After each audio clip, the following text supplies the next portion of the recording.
Have a seat, guys. You guys can sit on the end. Sophia, you can sit right here. So the premise of this talk, I don't know if you guys have been to many talks before, but usually talks are sort of done like on a stage where you guys are like 100 feet away, you know, we're like on an elevated stage. The concept of this room is like a conference room, right? This is like a meeting room.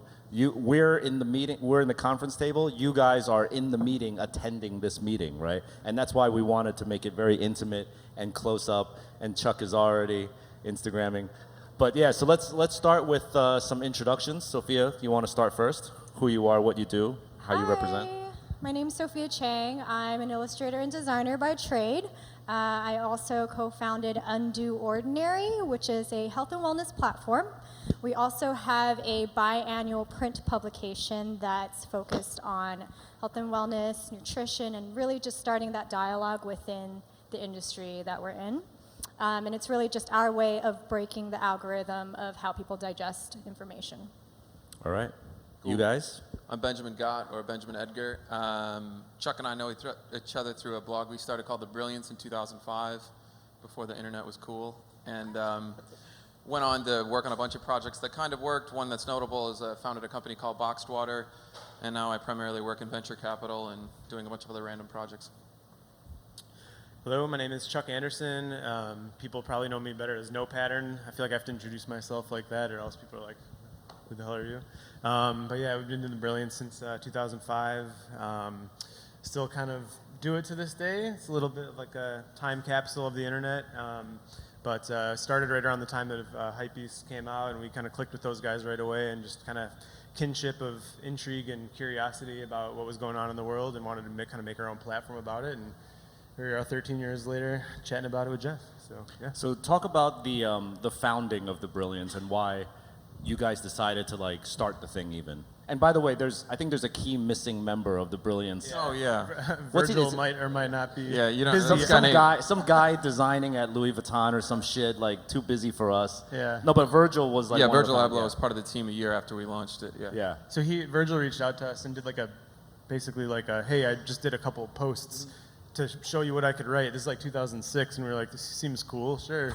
It kind of came on board. We actually said no to him first, yeah, and we then a year did. later we went back. And it was just like... Wait, Virgil submitted some writing samples? He submitted writing samples for the Brilliance, and we read them, and we're like, all right, sounds pretty good. Wow. And he was just a dude, though. It was What 2006. year was this? It was like, no... 2006. Yeah, so it was just That's not really crazy. a thing yet, but it was awesome, obviously, to watch like the ascension, over the years. Yeah. But it basically started out of like Ben and I were just friends in high school, and we were really curious about things, and this is like pre-social media, pre-saturation that we all know now. So we would just dig on the internet and like email links back and forth all the time. And one day I was like, we should start a blog about this. And I Ben think was like, the "Let's call it the interesting note about Brilliance." it, I was a software developer by trade before that, and there wasn't content management systems back then. So if you wanted to start a blog, for the most part, you had to build the actual content management system. So the reason why our site looks the way that it does is usually you just build a rough version of it and then you apply design to it later. We just left it, like after I finished programming. So that's why it looks so horrible. Like Which is so trending now, that whole look. Yeah, it wasn't trending back then, but yeah. Right. And by the way, I mean, I know he briefly introduced himself, but Ben is involved in a lot of things. If you've ever had a boxed water, like that white bottle of boxed water, he founded that company, which is pretty amazing. And you also have you want to talk about Thoughts a little bit? Yeah, I'll talk about that one quickly. It's still in its experiment mode, and thank you, Jeff and Sophia and Chuck, for both being, that's pretty incredible that you're both on it. I had this idea, like, we all live, so Virgil reached out to us via email back in the day, and now that's often done by via DM or like a comment, like, check out my mixtape, look at this t-shirt I'm designing, want some feedback. And a lot of times those people I look at as like really annoying, like, get out of the comments, or there's too many DMs. But what they're really doing is they're choosing their educator.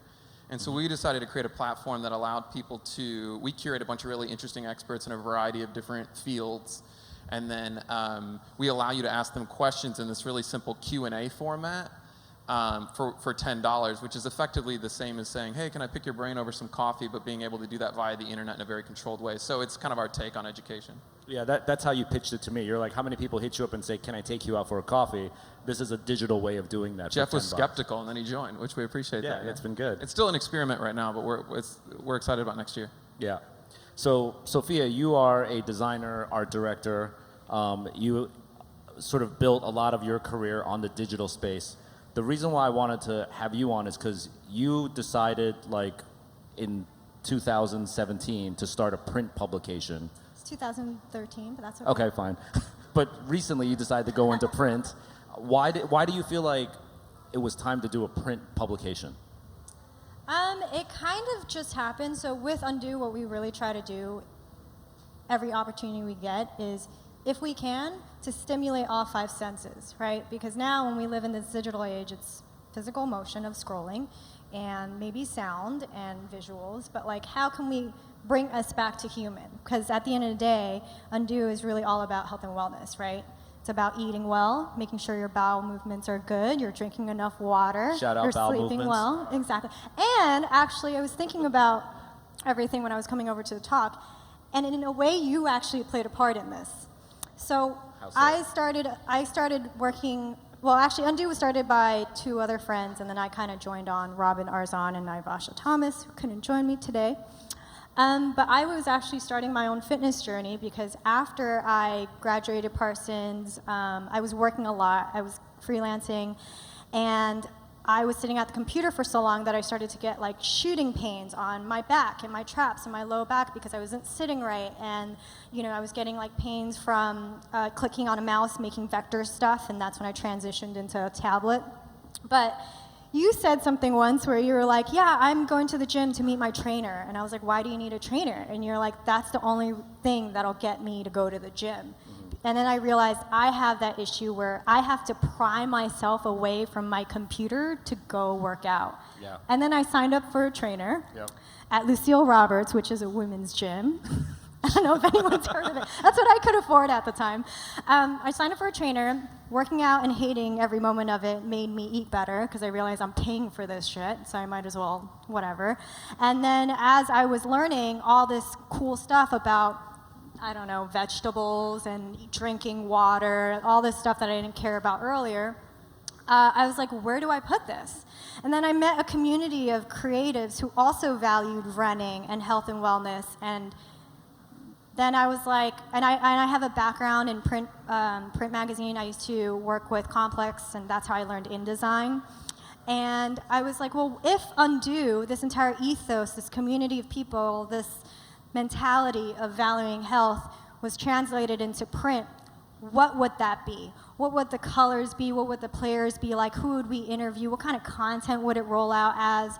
And then it happened. And then the first book happened. And everyone was like, yeah, dope. Everyone was super supportive. And then we realized, oh, we're kind of onto something. So I was like, fuck it. I'm just going to keep doing it. And it's a lot of money. But out of curiosity, do you make money on hell no. I'm not even letting you finish that. No. You don't make money on the print magazine? No. My accountant every year is like, why is this happening right now? But I think there's multiple things that have happened from the magazine. Most importantly, lives are changed. Like, people are like, I'll ask like a homie that's a photographer or stylist to work on a project with us, and they're like, I've never done anything like this before, and oh my gosh, this book that I'm in made me read the book, and I'm like, oh cool, it kind of made me work out a little bit more, and then I started eating better, and I met some other people who did it, and it's this like ripple effect, and it's for the greater good, because everyone, wants to look at cool designers and cool musicians and cool producers, but at the end of the day, if you're not sleeping well and your health isn't in order, you can't create. Yes. We can't do that anymore. All of us here understand that. Like, if you haven't slept well, you're not going to be in your tip-top shape the next day. Hence this glowing skin. Oh, thank you. I'm going to ask you guys the same question. How much money does the Brilliance take in? Well, I mean, after we went public, Chuck laughs loudly. None ever. The Brilliance has never made money. I think this event might be the first time we're going to pull selling a of turn a merch profit. here is the first time there's been any sort of substantial income. Okay. But that's kind of funny to think because HYPEBEAST went public. We started at the same time. Yeah. We did not go public. But I mean, the Brilliance must have sort of brought in revenue through indirect means, sort of like what Sophia was saying. There's like a ripple effect, right?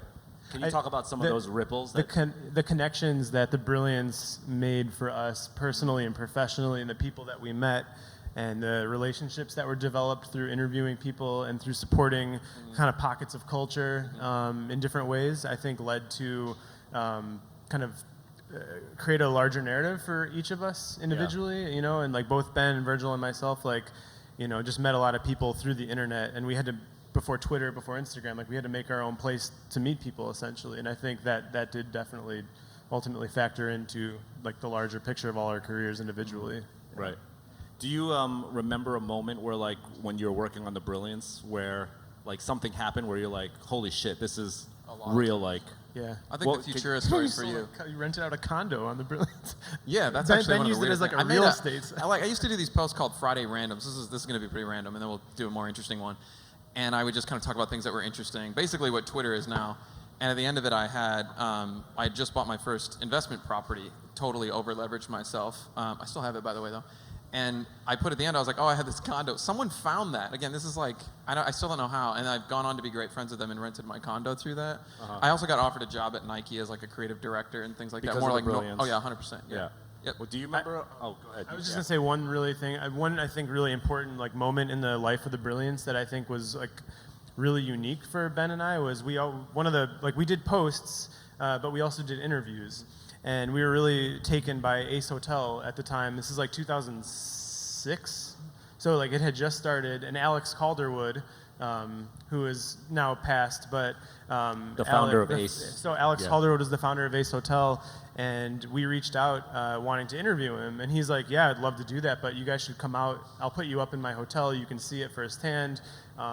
And so we actually went out, and like, I mean, neither of us, I don't think, I can't speak for you, but like we weren't particularly well traveled at the time.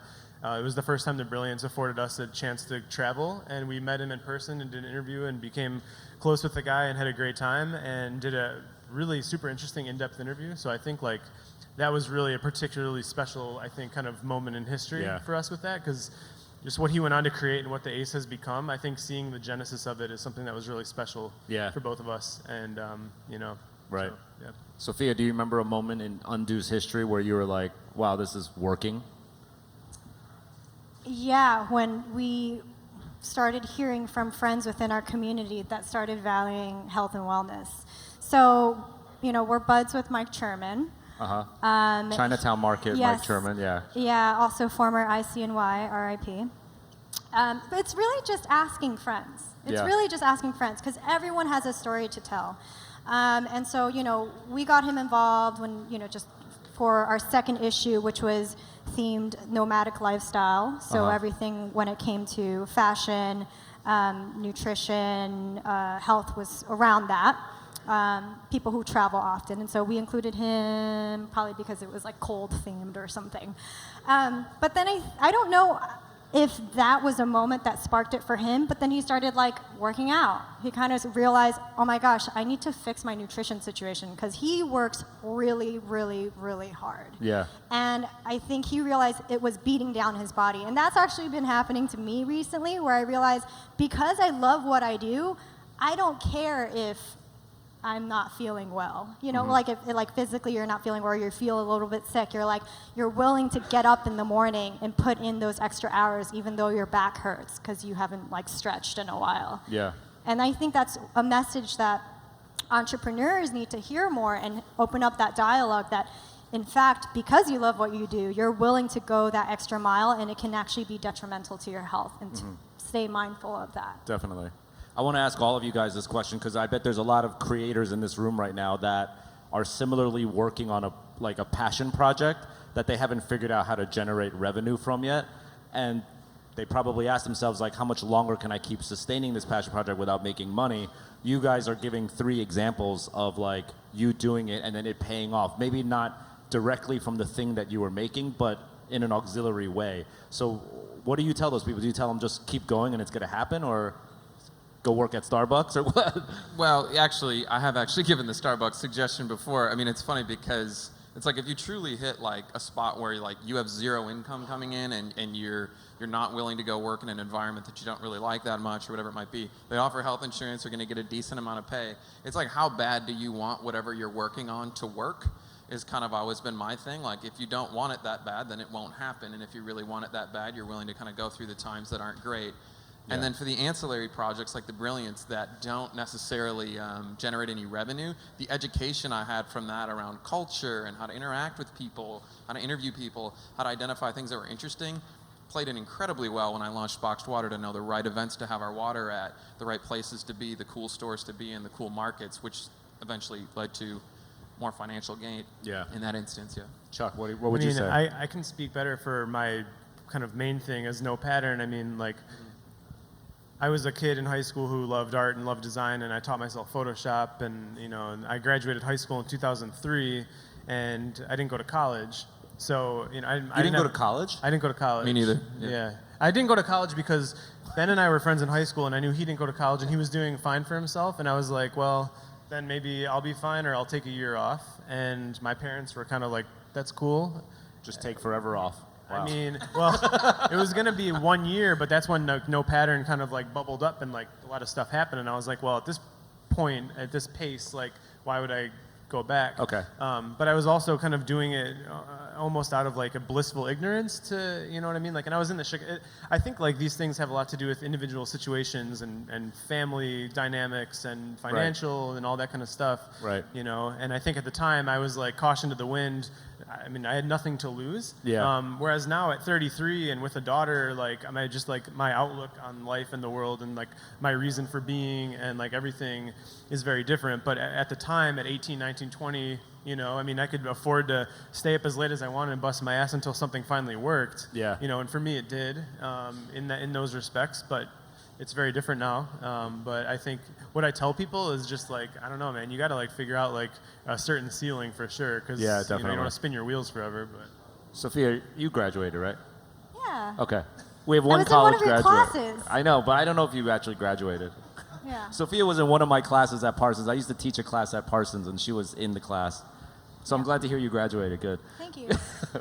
What do you tell people that are like, I'm trying to figure this passion project out. I don't know how much longer I could do it for? So just to reiterate, Undo's totally a passion project of mine, and I have a whole, like 2 other businesses that I focus on that generates revenue for me.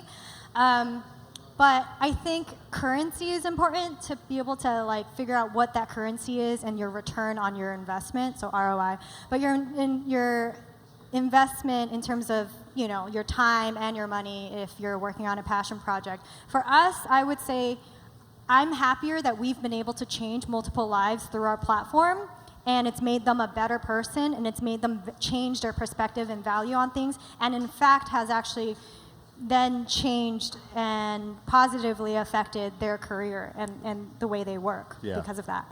That is way more immeasurable than like numbers. However, if we can meet someone who believes in our passion and believes in the cause and has a shit ton of money, we'll work with them.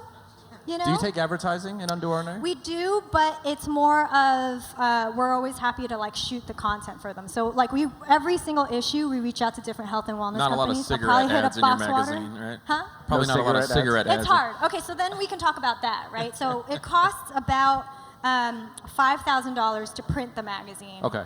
And then we have shipping and handling. How many copies do you do? 500 copies. Okay. So You I think probably this know a is Chinese valuable. person that knows has Better price. I price. get you better price. No, but so it's so 500 magazines you print, and it costs about $5,000. Yes. Okay, that's a heavy investment. That's a heavy investment. Plus, we pay for envelopes and postage. Guess who's the distribution department? It's me. So every time orders get in, I pack and ship everything. I bring it down, whatever. I don't mind. There's been times where I brought like 100 and I'm sure you remember this when you first started out, when you start getting crazy orders. I'm lugging this thing down to my local post office, and they're like, you can't come in here at this time. You have to figure out another time to come in here because we're busy and we can't be doing like 200 shipments Individual right now. And I envelopes, didn't have like those printers that print out the stickers, so I had to like manually write everything and tape everything.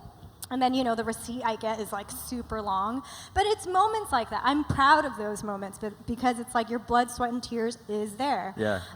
Every individual order is like so important, right? Exactly. Yeah. And so, at the end of the day, it's like it's worth it to me. I'm down because, again, the whole point of a passion project is because it makes you happy. You wake up and you're down to do it, even if it takes a lot of work. And I'm sure perhaps we'll get to a point where it's like, we might have to dead it I'm waiting for it till we get to issue 10. We're starting issue 8 that's going to be themed on sleep. But once we get to 10, I want to do a cool little hardcover book situation, and then we'll see. So when you get to issue 10, I just want to remind you, you will have spent $50,000 on Undo Ordinary. Yep. Minimum. Yeah, so advertising, real quick. We do reach out to ads. It's extremely difficult to sell ads in a print magazine that's a limited run, is limited distribution in boutiques. It's me, actually, that calls or travels and sees a boutique and is like, oh, let me hit them up, cold email. Yeah. It's a lot of work. Yeah. I want to, as we wind this up, I want to ask each of you guys started the blog before blogs were even a thing. Now you sort of have a resurgence in the Brilliance. You now are doing merch in the Brilliance, right? What is the future of the messaging of the medium going to be for us? On the internet in general? It could be fucking smoke signals. I don't know what it's going to be like. The Pony Express. Smoke signals are going to be huge in 2019. I think what's really fascinating is we were talking about podcasts at dinner last night. Yes, podcasts. So podcasts are really old. In fact, if you go on YouTube and search the first time Steve Jobs explaining them what they are, it's like forever ago. And Wow. no one really thought it was that interesting, by the way, at the time. Do you remember that? No, I got to look for it. They didn't hit. So it's like, I'm interested to see how those are being consumed now because everyone's always so busy and running around, and you can put your headphones in and consume what's effectively a TV show. I actually think podcasts are going to have one hell of another 2-3 years ahead of them. Yeah. And I think there's going to be new ways to monetize them that are going to make them very attractive. I have to vouch for that, not because I have a podcast. And we didn't talk about this before. Yeah, but I will say that if you guys listen to podcasts, try to not watch a podcast on YouTube. Try to only listen to it. You know, when I started my podcast with HYPEBEAST was like, you got to do it on video because everyone watches video. Everyone's on YouTube. And I was like, fuck that. I don't want a video. I want it only to be audio because I really feel like when you only listen to something and don't watch something, it triggers like a different part of your brain. I also agree, like go on walks while you listen to them. Yeah. Put your phone in your pocket and consume them that way. Exactly. Yeah. Chuck, what do you think is the future?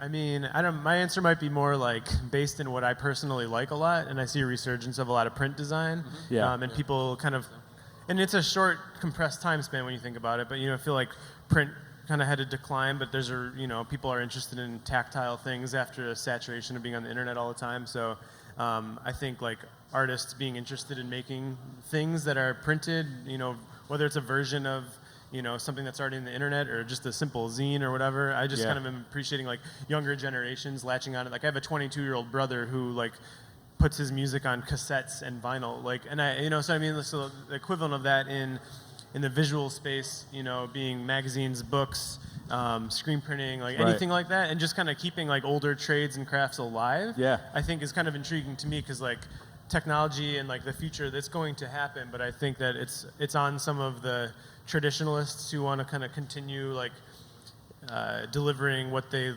love to like future generations. So I think like it'll be interesting to see older crafts evolve as those things kind of like parallel with it. I just bought a typewriter from 1975. Yay, congrats. Everyone's so That's excited. awesome. No, typewriters are dope.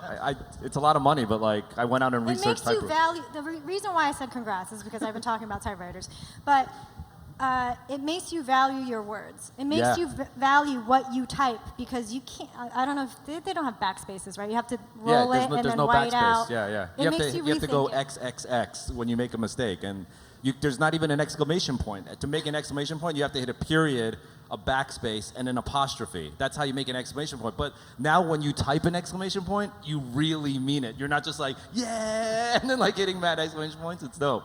Okay, so what's the future for you? Is it also more print? We value print because you can bring it to the grave with you. Like I just had this like aha moment the other day where it's like my goal in my career is to be in more bound books than to be in blog posts. Because there's moments where I have it like on the shelf at home and I can be like, I was in this book, or I go to the museum and I'm like that's goals for me. And I think behind the biggest thing aside from, changing lives and whatever for Undo is that it's really community driven. Everyone like jumps to gun, no shots at HYPEBEAST, but every time, there's something that's posted that's hot and it's new, everyone is willing to save money or drop a shit ton of money for that. But instead of that, why don't we look at the people around us who are already doing little passion projects and support people local, support your homie who's got a t-shirt brand that's $50, but just support people. And that's really what the magazine is. It's built up of community. Also, might I mention, because we don't make any money, we don't pay any of our contributors. So it's all been friends, but it's genuinely people who come again and again who are down to write for us, to edit for us, to put it together, entire photo shoot with their friends just because. Yeah, that's and dope. so, yeah, it's Cool. just like support your neighborhood. All right. Well, I want to thank you guys for sharing some insights. Thank you. I do want to open it up now to the audience. If you have any questions out in the audience, just raise your hand. I think we have a mic runner. Yes, right over here on the left by the window.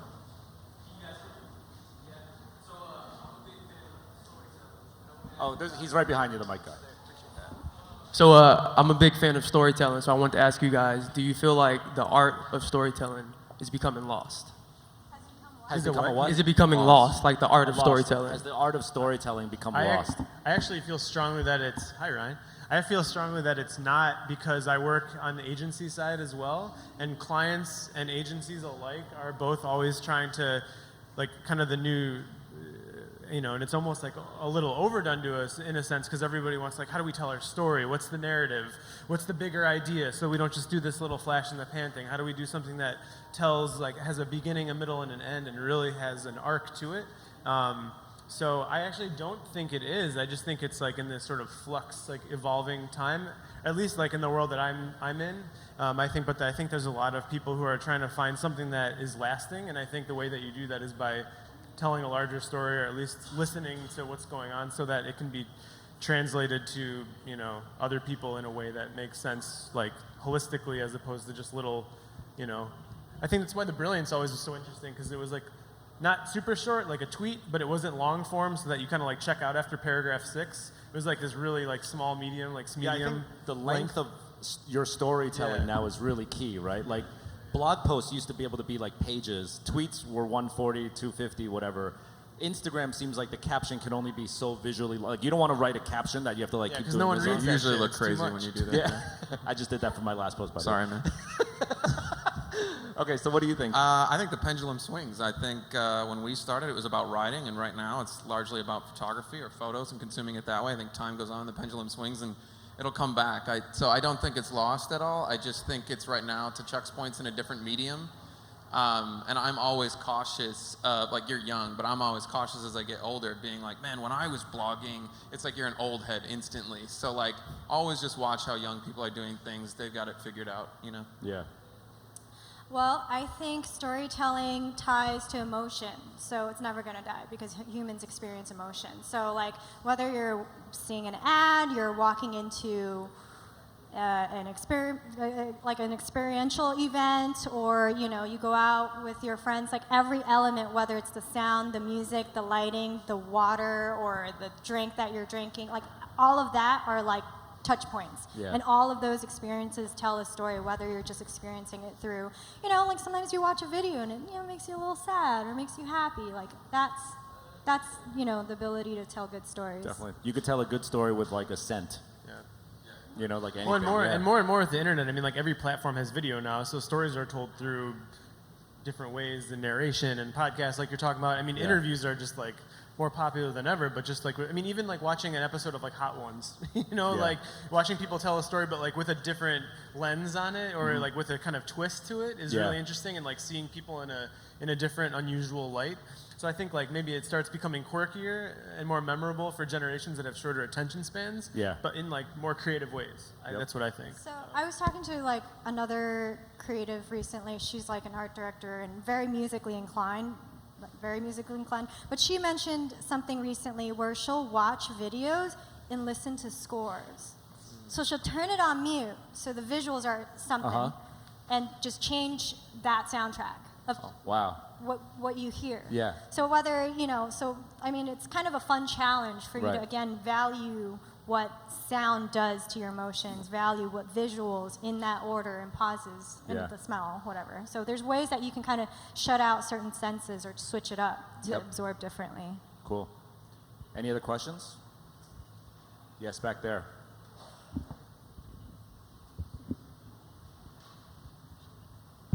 What's up? What's up, guys? How you doing? Good. Yo, Jeff, actually, I took your streetwear class back in 2012. It was Oh, or good looking out. 2014. Yeah, it was a lot of fun. Thank you. But I got a question for you guys. You guys have been doing this for a long time, like 2005, way back when before this even really started. What kind of advice do you guys have for emerging designers or creatives that trying to remain consistent and trusting the process and continue to evolve? Like, how do you guys trust yourselves to know what you're doing is right? Even if you don't feel that it's right, what makes you go? Stop looking at Instagram. And That's the good reason advice. why Okay, reason yeah, why why? I say that is because when I was in college, it was actually James Jean. I was a really big fan of James Jean. I was like, oh my God, I want to be just like him when I'm older. And my friend, who's a classmate, he was like, you should never try to aim to be that person because you can never be better than that person. Then you're not aiming to be better than that person. Not that I can ever be better than James Jean anyways, but it's where you set your goals, right? So and the reason why I said Instagram is because if we're constantly looking at what everyone else is doing, we can't create our own ideas. And then our ideas become very cluttered. Yeah, I agree. I think that's true as you get older, but I don't think that's true when you're young and things are really formative, because I absorbed so much, especially where I lived, not being in like New York or even in Chicago in the city, like in the suburbs. I had to take myself out and get off the internet and go to like Borders bookstore and get a stack of magazines and just like absorb everything in it. I've sounded old because I'm talking about Borders. You just aged yourself by saying Borders. Or like Borders? Yeah, I know. I worked at a Borders. It's when I like was Amazon in real life. Yeah, I worked at a Borders when I was 16 so that I could get the employee discount. Like, I just wanted to be around shit. But it was actually, to me, and I'm not disagreeing with you because I think that point's valid, but depending on where you're at, if you're someone who's like evolving and like figuring it out, I do think it's important to aspire somehow, much like a 12-year-old kid looks at a LeBron and is like, that's what I want to be when I grow up. Like, there's a certain aspiration, like kind of level that I think is good to fuel you a little bit. But then like as you go, you start to figure out like kind of your version of it. You know what I mean? Yeah. I think, but now at our points in our careers, it's definitely, you have to like stop Okay, comparing I'm also yourself. biased because I grew up in New York. So Yeah, I had that the might be- access to yeah, look at and a I think that's real- super important too, to Yes, think about like yeah. where you're at. Right. Because I felt disadvantaged by being where I was. So I had to do that, I felt like. I'll give like a quick one and kind of abstract. It's like, if you're in the art world, then this doesn't really apply. But if you're in this design world, like the best design solves a problem. And if you're making things and it's not being used or people aren't reacting to it, maybe it's not solving a problem. I found myself there quite a bit. So if you knock on the door like too many times in a row and it doesn't open, I know it can seem romantic. You know, like I'm trying so hard and no one's paying attention. Like, it seems romantic to get lost in that, but maybe step back and realize that if you're trying to solve a problem and no one seems to want your solution, then... So I've been there. I challenge myself like all the time with that one. I think if you guys are familiar with like Ben's projects, like Yeah.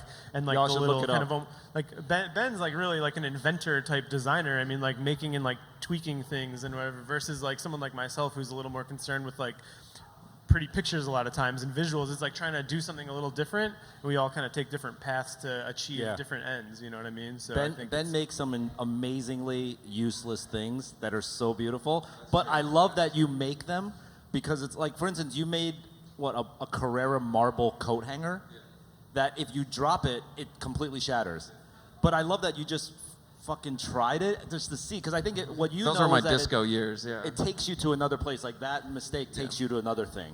That was a luxury to be in a place, stepping away from boxed water for a little bit, and some of these things that are very tactile use of design to solve, an environmental issue. Yeah. The Carrera marble hanger was me taking a bit of a mental design vacation, I think. Right. Yeah. But I suggest you guys check it out. Yeah. All right, so I'm afraid we're out of time, but thank you guys for coming out. Give these guys a round of applause. Thanks, And, Jeff. yep. We got more talks today. Schedules are on your table, so please come on back.